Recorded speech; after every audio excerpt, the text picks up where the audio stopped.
하나님께서 오늘 우리에게 주신 말씀 보겠습니다. 로마서 1장 18절에서 23절까지 말씀입니다.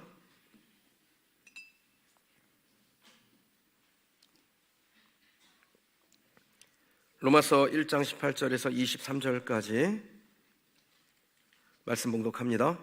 하나님의 진노가 불의로 진리를 막는 사람들의 모든 경건하지 않음과 불의에 대하여 하늘로부터 나타나나니 이는 하나님을 알만한 것이 그들 속에 보임이라.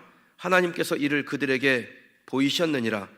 창세로부터 그의 보이지 아니하는 것들 곧 그의 영원하신 능력과 신성이 그가 만드신 만물에 분명히 보여 알려졌나니 그러므로 그들이 핑계하지 못할지니라. 하나님을 알되 하나님을 영화롭게도 아니하며 감사하지도 아니하고 오히려 그 생각이 허망하여지며 미련한 마음이 어두워졌나니 스스로 지혜 있다 하나 어리석게 되어 썩어지지 아니할 하나님의 영광을 썩어질 사람과 새와 짐승과 기어다니는 동물 모양의 우상으로 바꾸었느니라. 아멘. 하나님의 진노가 임하다라는 제목으로 말씀 증거하겠습니다. 로마서는 바울이 한 번도 본 적이 없었던 로마 교회의 성도들에게 보낸 서신서입니다. 한 번도 만난 적이 없는 거잖아요. 그러면 좀 어색할 수 있어서 한 인사말 정도, 또 기독교의 그 진리에 대한 아주 핵심적인 내용 정도, 우리가 만나서 좀 친해진 다음에 내가 오랫동안 머물며 당신들에게 진리를 잘 가르치겠다 하는 정도로 마칠 법한데요, 바울이 이 로마서를 보낼 때 1장부터 16장까지 아주 소상하게 복음과 복음이 아닌 것을 칼같이 정리정돈 구분해서 편지를 보냅니다. 그래서 로마서는 매우 강렬한 말씀, 기독교 진리의 그 진수가 담긴 구절들이 많이 등장을 합니다. 아마도 바울은 자기 생전에 예수 그리스도께서 재림하신다라고 믿었던 것 같습니다. 그래서 어찌하든지 아무튼 복음이 전해져야 되는데 땅끝까지 신속하게 전해지는데 자기의 모든 것을 다 담은 거예요. 로마서 15장 28절 말씀인데요, 화면을 통해서 한번 보시죠. 그러므로 내가 이 일을 마치고 이 열매를 그들에게 확증한 후에 너희에게 들렀다가 서바나로 가리라. 아멘. 자, 바울이 지금 복음을 막 전하고 있습니다. 그리고 그 복음의 열매를 거두어서 로마에는 잠시 들려 너희들의 얼굴만 보고 그리고 나서 나는 서바나로 갈 것이다 라고 그렇게 얘기를 해요.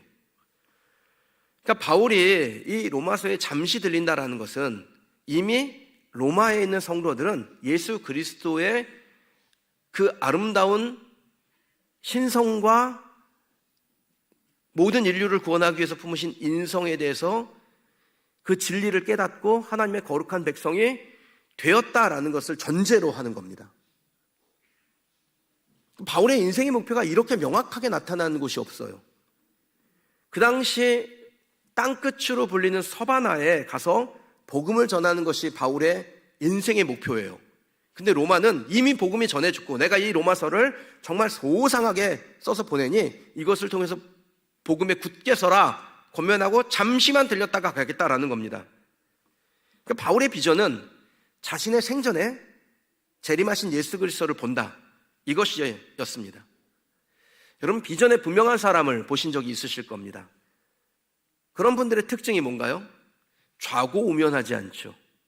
정확한 목표와 그곳으로 갈 이유가 분명하고 뒤돌아보지 않고 그 길을 갑니다. 그러니까 고난이나 역경 이런 거는 그냥 인생의 양념이에요. 한번 쳤다? 이겁니다. 그래서 비전에 분명한 사람은 그 말에 단호함이 묻어나죠. 좀 해보다가 힘들면 말고 이러지 않습니다. 바울이 로마서를 보낼 때 이처럼 간결하게 그리고 명확하게 그리고 매우 급박한 것처럼 기록한 것에는 그의 인생의 목표가 무엇이었는지를 보여주는 것입니다. 그래서 로마서는요, 오고 오는 세대의 많은 이들에게 강렬한 인상을 남겼습니다. 교부로 가장 유명한 성 어거스틴은 386년에 들어서 읽으라 라는 하늘의 음성을 듣습니다. 그리고 성경을 쫙 펼쳤는데 그 펼쳐진 성경이 로마서 13장 13절에서 14절 말씀이었어요. 그 말씀을 읽고 그 말씀에 비춰서 자신의 죄를 깨닫게 되고 하나님 앞에 철저하게 회개함으로 위대한 교부가 됐습니다. 종교개혁을 했던 마틴 루터는 로마서 1장 17절 의인은 믿음으로 말미암아 살리라, 이 말씀을 읽고 종교개혁을 시작했습니다. 훗날 마틴 루터는 이 로마서를 향해서 신약에서의 최고의 책이며 가장 순수한 복음이라고 말했습니다. 1738년에 런던에서 한 집회가 있었는데요, 거기에 말씀을 전하기 위해서 결정된 분이 사정에 의해서 집회를 참석하지 못했습니다. 그래서 그 집회에 참석한 사람들이 마틴 루터가 쓴 로마서 강의 서론을 읽었는데, 그날 그 모임에 참석했던 요한 웨슬레, 감리교 창시자죠, 요한 웨슬레가 이것을 듣고 회심을 하게 됩니다. 현재 가장 명망 있다라고 하는 설교자인 위런 위어스비는요, 이 로마서를 아는 것이 기독교를 아는 것이라고도 말했습니다. 저는 여기에 한 문장을 좀 더해서 로마서를 알면 기독교의 진리를 알 뿐 아니라 이 세상이 어떤 구조로 되어 있으며 어떻게 흘러가는지도 알 수 있다라고 말씀드리고 싶습니다. 제가 다음 설교에서 다루겠지만 이 동성애와 그 결과에 대해서 이 세상의 관점이 어떠한지를 2000년 전에요, 이처럼 명확하게 예측한 책이 있었을까요? 그러니까 로마서는 예수 그리스도의 삶과 그 가르침이 모든 시대에 기본 진리가 되게 하는데 공헌한 책이에요.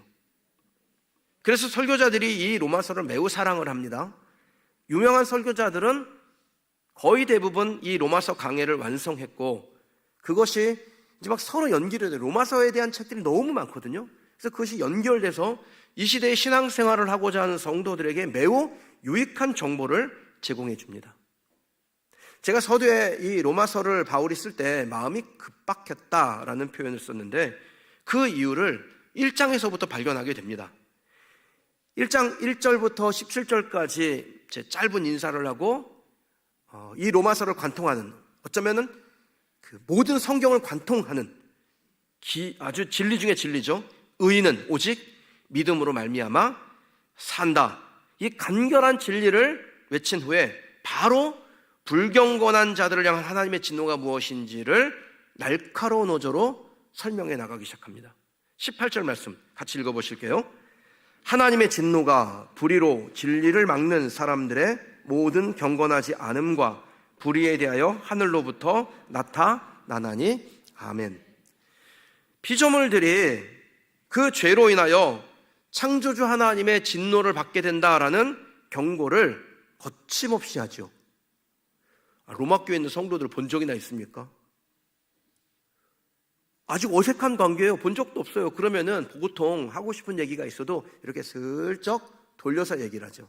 저도요, 제가 좀 서로 말이 통한다, 내가 무슨 말을 하면 이분이 내가 이 말을 하는 의도가 뭔지를 정확하게 안다 라고 생각하면 직구를 던져줍니다. 그냥 헷갈리지 않게 이렇게 하시면 안 됩니다, 이건 하나님 기뻐하시는 일이 아닙니다 라고 그냥 딱 얘기를 해요.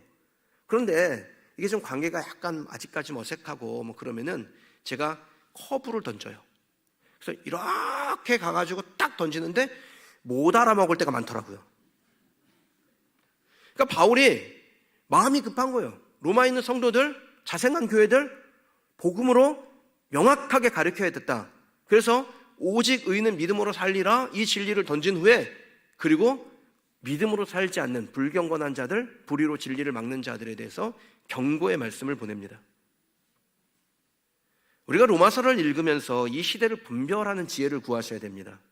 이 시대가 요구하는 것들이 있습니다. 그것을 시대정신이라고 표현하기도 합니다. 그 시대정신과 성경을 딱 저울에 올려놓고 균형을 맞추는 것, 이건 그리스도인의 삶이 아니에요. 저울을 치우셔야 돼요. 성경은 평가나 비교의 대상이 아닙니다.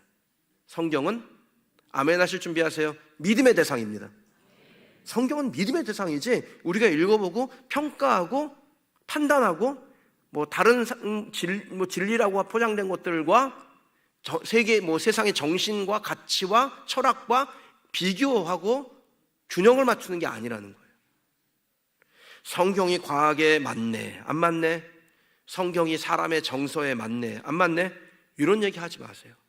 성경은 진리입니다. 진리는 내 입맛에 안 맞아도 진리입니다.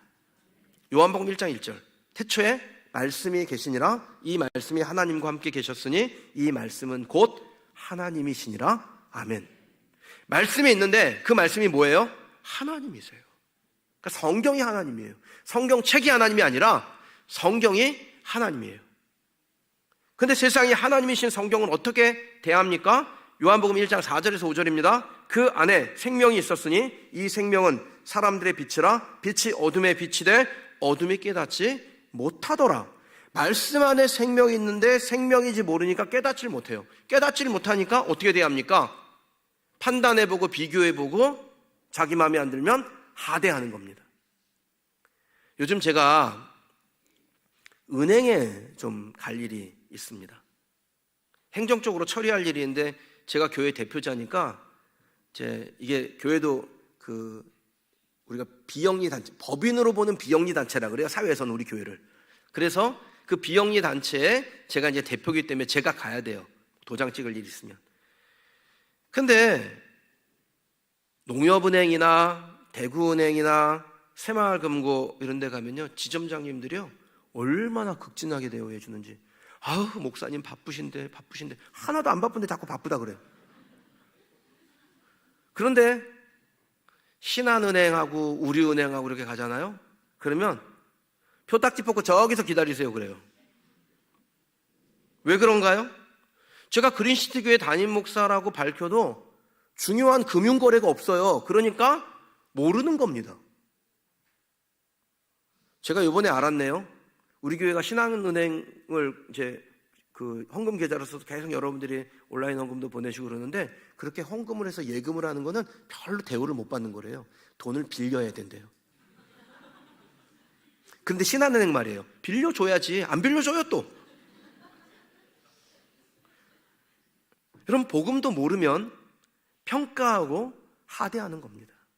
그러니까 여러분이 지금 성경을 정말 진리로 믿는지 안 믿는지 어떻게 알 수 있냐면, 성경을 읽다가 이해되지 않는 부분을 만났을 때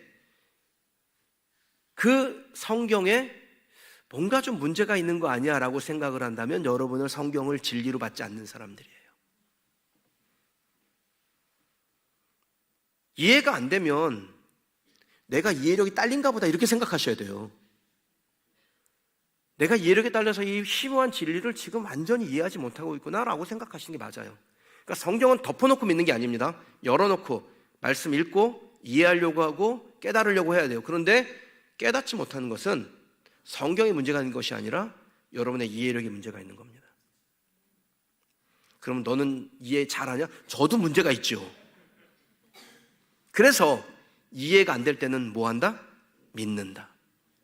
그 성경이신 하나님이 가장 명확하게 이 세상의 운행과 또 통치와 역사의 주관자이심을 믿고 그 하나님의 말씀을 그대로 될 줄 믿는다.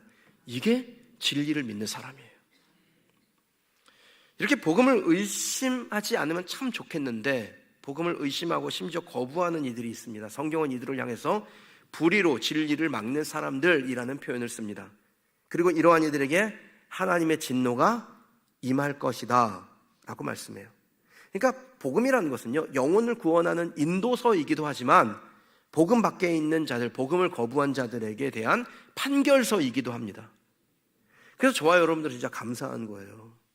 우리가 행실로 볼 때는 불의로 진리를 막는 사람들처럼 살지 않습니까? 그런데 복음을 받고 진리를 알고 그것을 믿는 사람이 되어서 그 믿음으로 영생을 얻는 하나님의 백성이 되었으니 어찌 감사하지 않을 수 있겠습니까? 불의로 진리를 막는다라는 표현을 이 원어의 느낌을 잘 살려서 표현하면요, 앞으로 가지 못하도록 뒤에서 잡아당긴다라는 뜻입니다.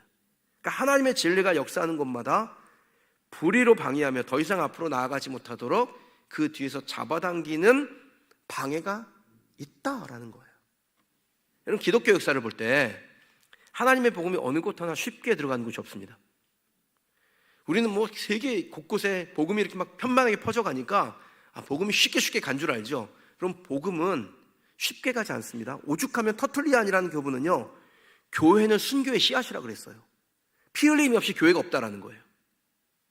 복음이 들어가는 곳마다 수많은 박해와 방해가 있었습니다. 어느 한 나라도 쉽게 복음이 들어가지 않았습니다.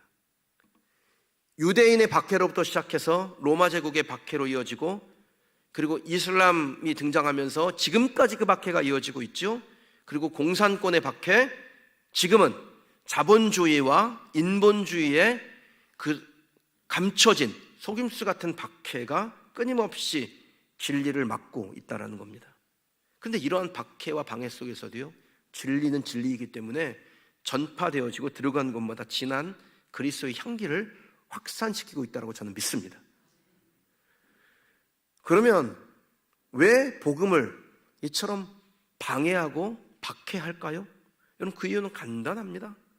복음이 진리를 말하니까 그런 거예요. 범죄한 인간들이 받아들이기에는 본능적으로 거부감이 생기는 이야기를 하거든요. 이 지역 인터넷 카페가 있는데, 그 카페에 전도를 한다고, 교회가 전도를 한다고 악성 글을 달고, 거기에 또 막 득달같이 달려들어가지고 그 악성 댓글을 달린 사람들이 좀 있더라고요. 전도하면 신고하겠다라는 거예요. 왜 그럴까요? 제가 곰곰이 생각해 봤습니다. 그 글을 올린 날에도 치킨집이 오픈을 했는데, 그 치킨집 오픈하는 곳에 대로에 막 크게 음악 틀어놓고 미니스커트 입은 여자들이 와서 춤추는데 해발레 하고 쳐다보면서, 왜 전도하는 것은 방해할까요? 그 사람들이 볼 때요, 우리는 영혼을 구원하는 생명의 복음을 전하는 거지만, 그 사람들이 볼 때는 치킨집에서 나눠주는 전단지나 교회에서 나눠주는 전도지나 똑같이 전단지 아닙니까? 그런데 왜 교회는 예민하고 다른 것에는 관대할까요? 교회가 뭘 잘못해서 그렇습니까? 아닙니다. 지금까지 복음은 언제나 어디서나 그렇게 부정적인 박해를 받으며 방해를 받으며 전파됐습니다. 그러니까 우리가 복음을 전할 때 방해받고 박해받는 건 당연한 거예요. 늘 그래왔어요. 우리만 그런 게 아니라는 거예요. 교회가 잘못했나 봐, 우리 숨죽이고 있어야 돼. 그렇지 않습니다. 어느 시대나 어떤 때나 어느 장소에나 누구에게나 교회는, 복음은 박해받았습니다. 오히려 우리는 약하게 받는 거죠. 바울이 당한 핍박을 보세요. 고린도후서 11장 23절에서 27절, 제가 좀 빠르게 읽을 겁니다. 내가 수고를 넘치도록 하고 옥에 갇히기도 더 많이 하고 매도 수없이 맞고 여러 번 죽을 뻔하였으니 유대인에게 40에 하나 감한매를 5번 맞았으며 3번 태장으로 맞고 1번 돌로 맞고 3번 파손하고 일주야를 깊은 바다에서 지냈으며 여러 번 여행하면서 강의 위험과 강도의 위험과 동족의 위험과 이방인의 위험과 신의 위험과 광야의 위험과 바다의 위험과 거짓 형제 중에 위험을 당하고, 또 수고하며 애쓰고 여러 번 자지 못하고 줄이며 목마르고 여러 번 굶고 춥고 헐벗었노라. 여러분 중에 이런 분 있어요? 복음 전하다 이렇게 되신 분 있어요? 요즘 전도한다고 우리에게 돌을 던지진 않지 않습니까? 그러니까 여러분이 복음을 전하다가 핍박을 받으면 그것은 당연한 것이고 사실 더 받아야 되는데 경미하게 받고 있는 거예요. 그렇게 복음을 전하는 여러분들에게는 하나님께서 약속하신 것이 있죠. 천국 상급 주세요. 오늘도 여기 보니까 누군가를 꼬셔가지고 데려오신 분이 계셔요. 몇 분 지금 보여요. 우리 신실하게 신앙생활 하시는 성도님들인데 그 옆에 누군가를 이렇게 좀 같이 모시고 왔는데, 그럼 그거 왜 합니까? 그거 하면은 뭐 밥도 사줘야 되고요, 그냥 고맙다고 사실 고맙다고 할 게 아니에요. 고맙다는 소리를 들어야 되는 거예요. 근데 왜 그렇게 합니까? 하나님께서 기뻐하시는 일이에요. 천국 상급이 있어요. 불의로 진리를 막는 이들에게 바울처럼 회심이 일어나지 않으면 그 결말은 영원한 사망입니다. 그러니까 막 전도를 하는데 방해를 하고 박해를 한 사람을 만나요? 그럼 얘기해 주세요. 네 참말로 죽고 싶나? 속으로. 사랑하는 성도 여러분, 앞으로요, 불의로 진리를 거역하려고 하는 사람들, 그 진리로 나가려고 하는데 뒤에서 잡아당기려고 하는 사람들이 더 많아질 겁니다. 이러한 현상은 교회 밖에서만 일어나지 않습니다. 교회 안에서도 이런 일이 일어나요. 하나님이 주신 비전을 가지고 열심히 살아가려고 하는데 핀잔 주고 조롱하고 또 방해하는 그런 사람이 교회 안에도 있을 수 있어요. 교회 안에도 이단이 침투하기도 하거든요. 말도 안 되는 이유로 열심을 내는 사람을 그렇게 하지 못하게 하려고 하는 사람이 있습니다. 심지어는 목사 중에도 그런 사람이 있습니다. 아니, 부목사님이 설교를 잘하면 얼마나 좋아요. 그런데 자기보다 설교를 잘하면 시기하고 질투하고 막 못 살게 구는 목사가 있어요. 본 적 있어요, 저도. 성도들을 딱 자기 손아귀에 넣어가지고요, 자기 맘대로 하려고 하는 사람이 있어요. 여러분 혹시 그런 얘기를 주변에서 들어보신 적 있으실지 모르겠어요. 우리 교회 떠나면 저주받는다. 안 받아요. 걱정하지 마세요. 예수님을 주로 고백하는 교회는 다 주님의 교회죠. 그렇죠? 그러면 주님이 보실 때 그린시티 교회를 가나 저 건너편에 섬기는 교회를 가나 주님이 보실 땐 손해보는 게 없습니다. 그러니까 어디 교회를 가셔도 괜찮아요. 여러분 교회를 떠나셔도 뭐 그렇게 저주받는 거 아닙니다. 떠나지는 마셔요. 제가 원하는 것은 아니지만 우리 교회에도 간혹 다른 교회로 가려는 분이 있습니다. 그럼 제가 꼭 하는 일이 있어요. 그분을 오시라고 해서 기도해드리고 축복하고 선물 하나 드려서 보내드립니다. 왜냐하면 나중에 또 만나요. 천국에서 만날 겁니다. 그러니까 좋은 관계로 형제로 그렇게 이 땅을 살아가는 것이 맞는 거죠. 최근에 개척 때부터 우리 교회를 섬겼던 집사님께서 다시 동산교회로 좀 가시겠다라고 했습니다. 제 개인적인 마음이야 좀 아쉽죠. 그래도 그동안 나는 정이 있는데. 그렇지만 그 안에 하나님의 뜻이 있다라고 믿고 그 개인적인 마음은 잠시 내려놓고 축복하는 것이 맞습니다. 그래서 제가 좀 만나자고 했어요. 만나서 선물도 드리고 간절히 기도해서 보냈습니다. 그리고 난 다음에 그 집사님에게 문자를 하나 보내드렸습니다. 그날 그분에게 보낸 문자를 제가 여러분에게 좀 읽어드릴게요. 집사님의 결정을 듣고 집사님의 지난 삶에 대해서 묵상을 하고 마음에 주신 것을 글로 보냅니다. 우리 교회가 여기까지 오는 동안 성령께서 주관하셨습니다. 동시에 성령께서 부르셔서 귀에 있으신 여러 성도들이 있었습니다. 그 중에 집사님은 교회를 사랑하며 부르심을 쫓아가는 신실한 성도였음을 믿습니다. 디모데후서 4장 10절에서 글레스게는 갈라디아로 디도는 달마디아로 갔고라는 표현이 나옵니다. 글레스게가 간 곳은 바울이 아직 개척하지 않은 갈리아 지역이었고 디도가 간 달마디아는 바울이 이미 개척한 그래서 교회가 세워진 일루리곤을 말합니다. 새로운 복음이 필요한 곳과 이미 복음이 전해졌으나 다시 복음이 필요한 곳 어느 곳이든 부르심을 따라 순종하여 가는 것은 의미 있는 일입니다.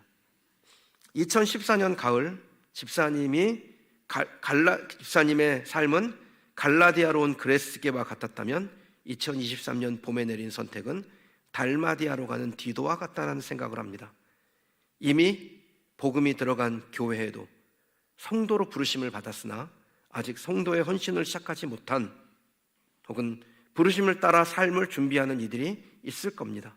그들에게 집사님이 우리 교회에서 아름답게 헌신했던 것처럼 주를 필요로 하는 삶을 살도록 동행하는 디도가 될 겁니다. 그레스게와 디도를 보낼 때 바울의 마음이 어떠했을까 묵상해 보았습니다. 당연히 가는 길이고 그 길 끝에서 다시 만나겠지만 그래도 그의 마음에 묵직한 무엇인가가 짓누르지 않았을까라고 생각합니다. 그래도 그들에게 새로운 사명을 나누며 보낸 바울의 용기를 흉내내어 집사님을 보냅니다. 고맙습니다. 수고하셨습니다. 주를 위해 삽시다. 여러분, 이러면 되는 거죠. 누구도 자기의 유익 혹은 자기 집단의 유익을 위해서 진리를 막으면 그는 불의한 자, 불경건한 자가 됩니다. 자기 만족을 위해서 혹은 자기 집단의 이익을 위해서 하나님의 역사를 가로막으면 그는 성령 회방꾼이 되는 겁니다. 저는 늘 자신에게 불의로 진리를 막는 사람이 되지 않아야 된다. 그리고 성령을 해방하는 악한 자가 되지 말아야 된다는 생각을 하며 삽니다. 여러분들도 그렇게 사시면 됩니다. 바울은 불의로 진리를 막는 사람에 대해서 뭐라고 말합니까? 하나님의 진노가 그들에게 분명히 나타날 것이라고 좀 명확하게 경고하죠. 그 진노가 임할 때 핑계할 수 없다 그랬어요. 왜냐하면 이미 하나님께서 알만한 것을 그 마음 가운데 보이셨다라고 말씀하시기 때문입니다. 하나님이 지으신 이 모든 세상 만물을 통해서 하나님께서 분명히 보여주신 것이 있어요. 그렇기 때문에 심판대 앞에 서서 우리는 하나님을 몰랐습니다, 말할 수 없다라는 거, 핑계할 수 없어요. 부인하고 있지만 사실은 그 마음의 깊은 곳에 보면 다 알 수 있죠. 여러분, 과학이 하나님을 부인할까요? 도리어 과학은 하나님의 존재를 증명해 줍니다. 예를 들어 볼게요. 아프리카 그 사하라 사막 위로 어떤 비행기가 날아가다가 비행사가 그만 시계를 떨어뜨렸습니다. 그 시계가 사하라 사막 모래톱에 폭 박혀 있어요. 그런데 그것을 마침 지나가는 한 원주민이 그 시계를 주워 들고 사하라 사막에 부는 바람이 풍화작용을 통해서 이 시계를 만들었다. 톱니바퀴를 만들고 그 톱니바퀴가 서로 어쩌다가 연결이 되고 이게 착착착착 돌아가면서 그리고 모래가 서로 쫙 들러붙어가지고 시계바늘이 되고 정확하게 초, 분, 시로 움직이게 되었다라고 한다면 이건 과학이 아니라 무식한 거죠. 그러니까 진화론은 무식한 거예요, 사실은. 여러분, 우리는 그냥 뭐 걸어다니고 밥 먹고 일상생활 하니까 그렇게 심도 있게 심오하게 보지 못하는데 의사들이 하는 말이요. 그리고 자기가 몸에 병이 걸려가지고 뭐 굉장히 정밀한 어떤 수술을 받아야 되는 사람이 이제 설명을 듣고 자기도 공부를 할 거 아닙니까? 그리고 하는 말이 뭐냐면 인체는 작은 우주와 같다라는 표현을 해요. 얼마나 정밀하게 만들어졌는지. 그러니까 이 우주가 쫙 운행되는데 그 흐름 하나가 살짝 바뀌어가지고 행성이 잘못 이 궤도를 이탈하면 어떻게 돼요? 난리가 나는 거예요. 온 우주가 박살이 납니다. 우리 지구를 도는 이 달이요. 달이 지구를 도나? 그쵸? 나 문과라서. 달이 지구를 돌아요? 지구가 달을 돌아요? 달이 지구를 도는군요. 예. 달이 지구를 도는데 그 달이 그 궤도를 살짝만 이탈하잖아요? 그러면요, 저와 여러분들은 제일 먼저 죽습니다. 조석간만의 차이에 문제가 생겨가지고 여기 다 덮이는 거예요. 그러니까 이 온 우주를 하나님이 정밀하게 운행하시는데 사람의 몸이 그렇게 우주와 같이 정밀하게 되어 있다는 겁니다. 그런데 그 사람이 아메바에서 만들어졌다고요? 이건 무식한 거예요. 큰일 났어요, 정말. 세상이 무식한 걸 자꾸 가르쳐가지고. 그럼 시계를 만든 사람이 있다는 걸 인식하지 못하잖아요. 그러면서 인식하지 못한 그 기초 위에 뭔가 학문을 세우는 것은 무식한 겁니다.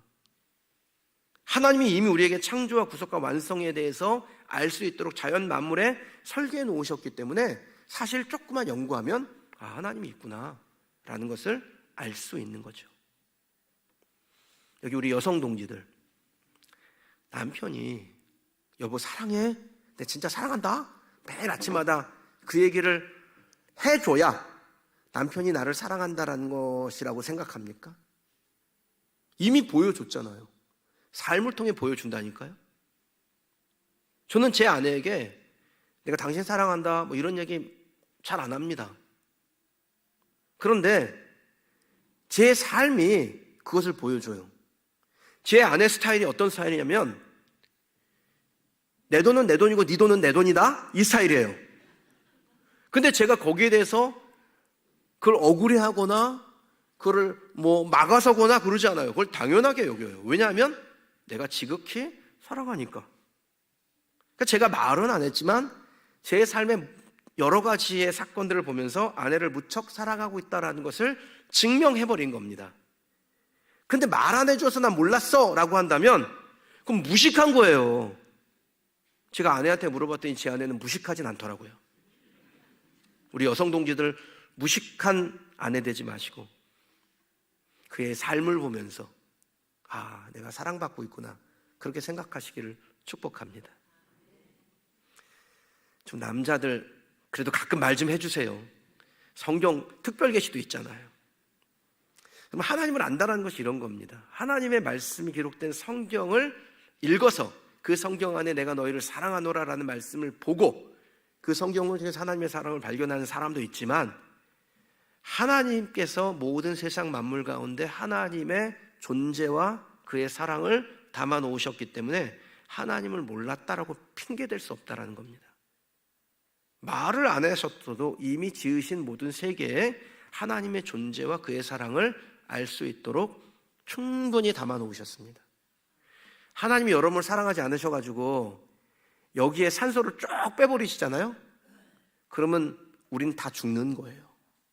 하나님이 우리나라에 딱 1년만 비를 안 내리시잖아요.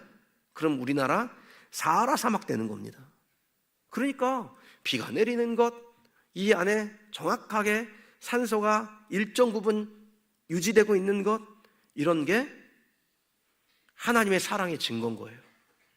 근데 언제 하나님 우리를 사랑하신다고 그러셨어요? 이러면 아까 제가 뭐라 그랬어요? 이런 사람 보고 무식한 거라고요. 우리 성도들 중에서는 무식한 사람이 없을 줄 믿습니다. 바울도 한때 불의로 진리를 막는 사람이었습니다. 복음 전하는 사람들을 잡아들이고 스데반을 죽이는데 주동했던 사람이죠. 바울에게 누구 한 사람 복음을 전해준 적이 없어요. 그런데 다메섹 가는 그 길에서 예수님 만나죠.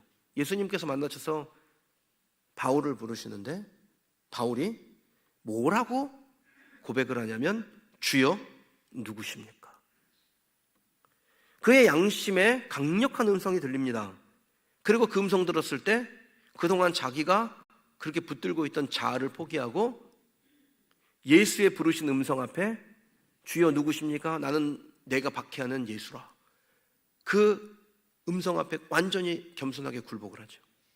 만약에 끝까지 네가 누군데 했으면요 어떻게 됐을까요? 바울도 하나님의 진노 안에 머무는 저주받는 사람이 됐을 겁니다. 사랑하는 성도 여러분, 하나님의 진노가 어떻게 나타납니까? 끝까지 불의로 진리를 막을 때 하나님의 진노가 나타나요.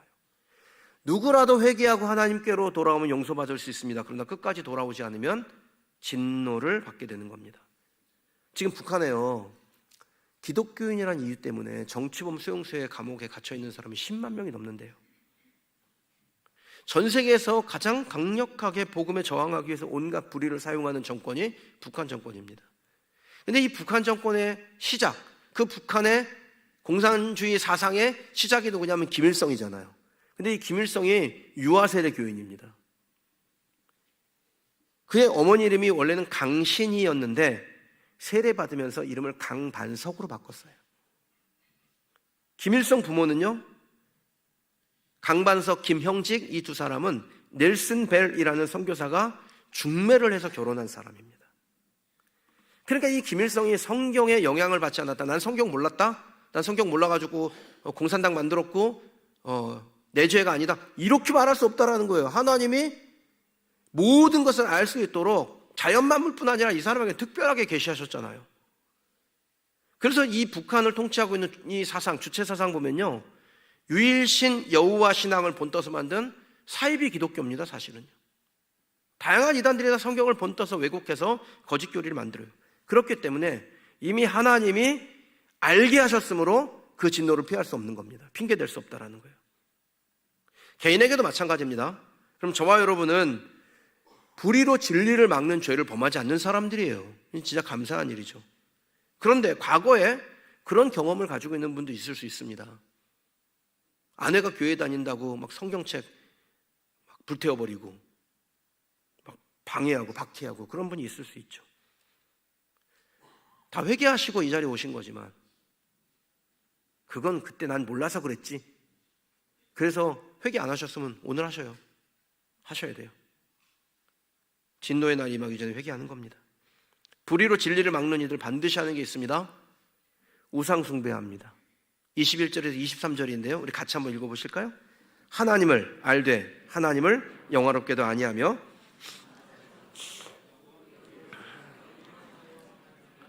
마음이 어두워졌나니 스스로 지혜 있다 하나 어리석게 되어 썩어지지 아니하는 하나님의 영광을 썩어질 사람과 새와 짐승과 기어다니는 동물 모양의 우상으로 바꾸었느니라. 하나님을 알되 하나님을 영화롭게도 아니하며 감사하지도 아니하며 하나님의 영광을 썩어 없어질 사람이나 새나 짐승이나 기어다니는 곤충 동물의 모양 우상으로 바꾸는 것이 불의로 진리를 막는 사람들의 특징이에요. 여러분, 인간에게 있는 가장 근본적인 죄의 뿌리가 뭡니까? 하나님을 대적하려는 마음이죠. 하나님처럼 되고 싶다. 내가 가장 존귀한 자다. 아담과 하와가 죄를 범했을 때 그 죄의 기본이 뭐예요? 하나님과 같은 자가 된다라는 거예요.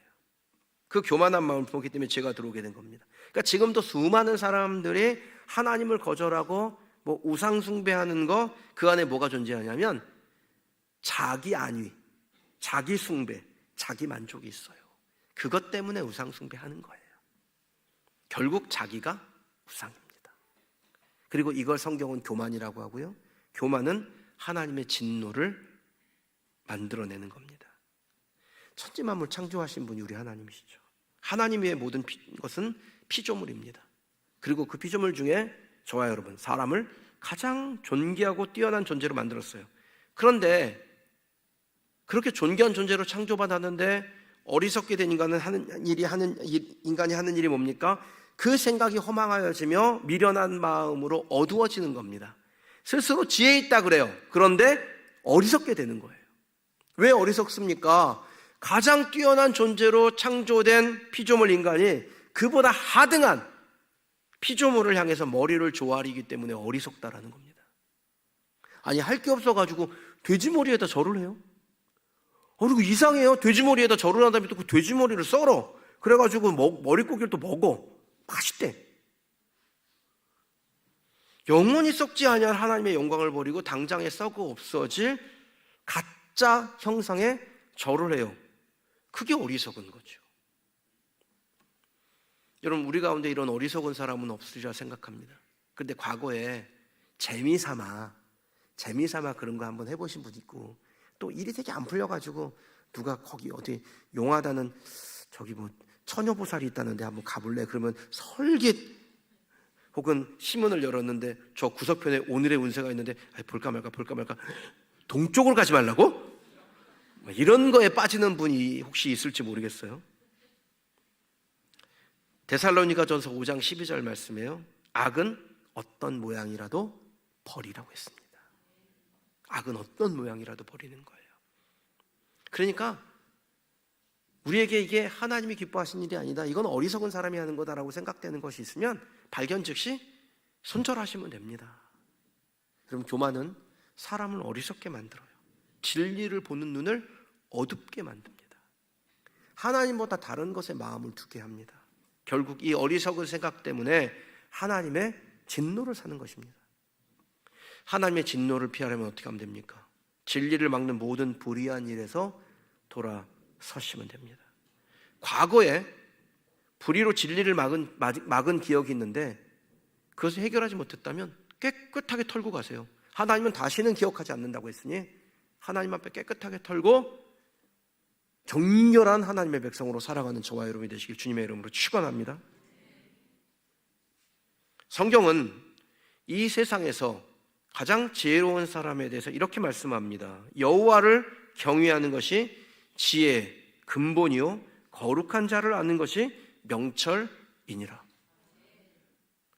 하나님을 경외하면 지혜의 근본, 기초를 든든하게 세우는 거고요.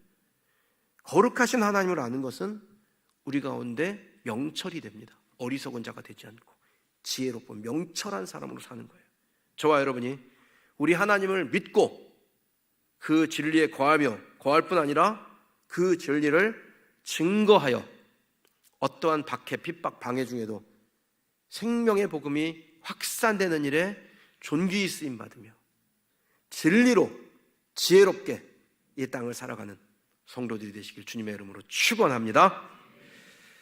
우리 찬송하고 하나님 앞에 기도하실 텐데요. 여러분, 지금도 교회를 다닌다고 하는데 예수 복음으로 명확하지 않아서 어려운 일이 있으면 힘 흔들리는 사람이 있습니다. 고난이 오면 그 고난이 우리에게 유익이라 믿고 그 고난을 통해서 하나님을 더 붙드는 믿음으로 나아가면 하나님은 그 사람을 통해서 하나님의 영광을 세상 가운데 보내실 거예요. 근데 간혹 제가 목회자니까 이제 여러 사람을 보지요. 마음이 흔들리는 분도 있고요. 변화하여 복음을 떠나는 분도 있습니다. 기독교 그 학자들이 통계를 내보면 1년에 약 4%에서 7% 정도가 배교를 한다라는 거예요. 교회를 안 다닌다라는 겁니다. 심지어는요, 법륜스님 얘기를 막 듣다 보니까 좋아서 나는 불교로 개종해야 되겠다는 얘기를 제가 최근 어떤 분에게 들었어요. 제가 뭐라고 표현했냐면, 그럴 수도 있지, 이렇게 표현 안 합니다. 이런 거는 망령된 말이라고 표현합니다. 그러니까 제가 신앙생활한테 많이 지쳤어요. 제가 시험 들었어요. 괜찮아요. 시험 들 수도 있고요, 지칠 수도 있어요. 엘리야도 지쳐서 자빠져가지고 로뎀나무 아래 들어가서 하나님한테 죽고 싶다 그랬는데, 그런데 여러분, 세상이 어떻게 흘러가든 망령된 말은 하지 마십시오. 내가 그냥 속상해서 했던 말이라 할지라도 하나님이 기뻐하시는 말이 아닙니다. 나는